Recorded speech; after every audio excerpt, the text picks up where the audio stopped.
Hello, bachcho. Let's read this question. So the given direction is each of this question contains two statement adjacents and regions. Okay. Each of this question also has four alternative choices, only one of which is the correct answer. You have to select one of the codes A, B, C, D given below. Okay. A is adjacent is correct and reason is correct. And the reason is the correct explanation for the adjacent. B क्या given है? Adjacent is correct and reason is correct. And reason is not the correct explanation for adjacent.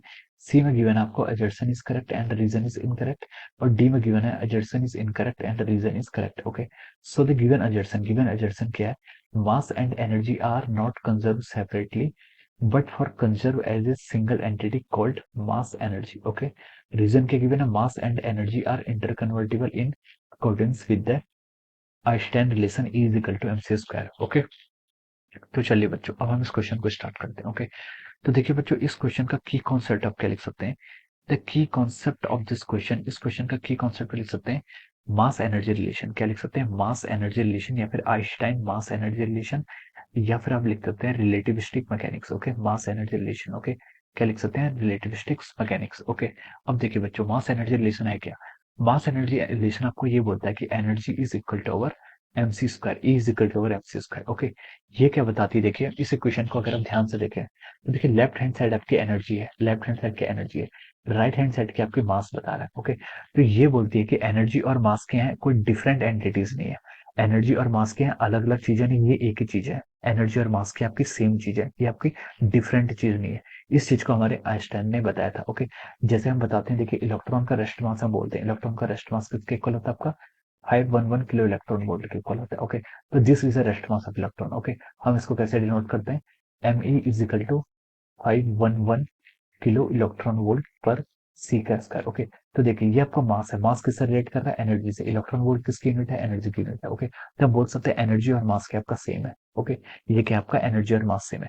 Similarly हम proton के लिए बोलते हैं और neutron के लिए बोलते हैं 938 किलो मेगा इलेक्ट्रॉन वोल्ट पर सेंटीमीटर पर सी स्क्वायर, और न्यूट्रॉन के लिए 939 मेगा इलेक्ट्रॉन वोल्ट पर सी का स्क्वायर. तो इससे हमें यह पता चलता है कि मास और एनर्जी, आइंस्टाइन ने ये बताया था कि अगर कहीं पर मास का डिक्रीमेंट हो रहा है तो जो इसको हम बेसिकली यूज कहाँ करते हैं? इसका हम न्यूक्लियर फिजिक्स में यूज करते हैं. न्यूक्लियर फिजिक्स में हमारी कुछ रिएक्शंस ऐसी होती हैं जहाँ पर मास ऑफ एनर्जी क्या होती है? एक दूसरे से इंटर कन्वर्टिबल होते रहते हैं. ओके, तो ये चीज हमारी क्या बोली थी? आइंस्टाइन ने बोली थी. ओके, तो देखिए अब यहाँ पर एजर्सन पे आते हैं क्वेश्चन के एजर्सन पर क्या गिवन है आपका?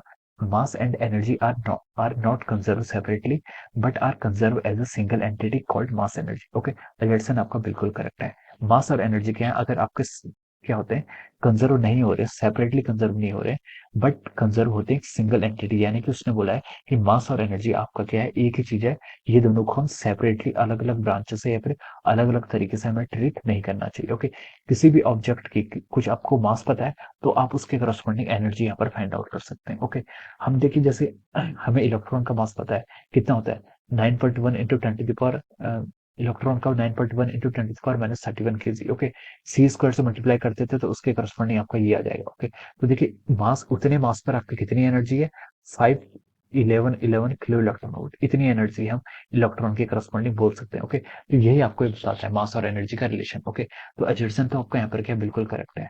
रीजन में क्या गिवन है? देखिए mass and energy are interconvertible in accordance with the Einstein mass relation. Okay, E is equal to mc square. Okay, reason भी आपका बिल्कुल करेक्ट गिवन है. ओके, तो हम बोल सकते हैं इस क्वेश्चन में आपका एजर्सन भी करेक्ट है, रीजन भी करेक्ट है, और रीजन क्या आपका एजर्सन का बिल्कुल करेक्ट एक्सप्लेनेशन है. ओके, एजर्सन में बोला था कि मास और एनर्जी सेम है. ओके, वो एक साथ क्या होती है? कंजर्व नहीं होती, मतलब इंडिविजुअली कंजर्व नहीं होती. ओके, तो ठीक एजर्सन करेक्ट था, और उसका रीजन भी दिया है E is equal to mc square से हम बोल सकते हैं कि एनर्जी और मास क्या आपका सेम चीज है. ओके, तो आपका एजर्सन भी करेक्ट है, रीजन भी करेक्ट है, and reason is the correct explanation for the assertion. Okay, तो देखिए यहाँ पर आपका कौन सा आंसर सही होगा? ए ऑप्शन क्या हो जाएगा? इसके करस्पॉन्डिंग क्या हो जाएगा? फिर आपका करेक्ट हो जाएगा. Okay, we can say that option A क्या हो जाएगा? यहाँ पर आपका करेक्ट आंसर हो जाएगा. Option A is the correct answer of this question. Okay, so I hope you all understood this concept. All the best and thank you.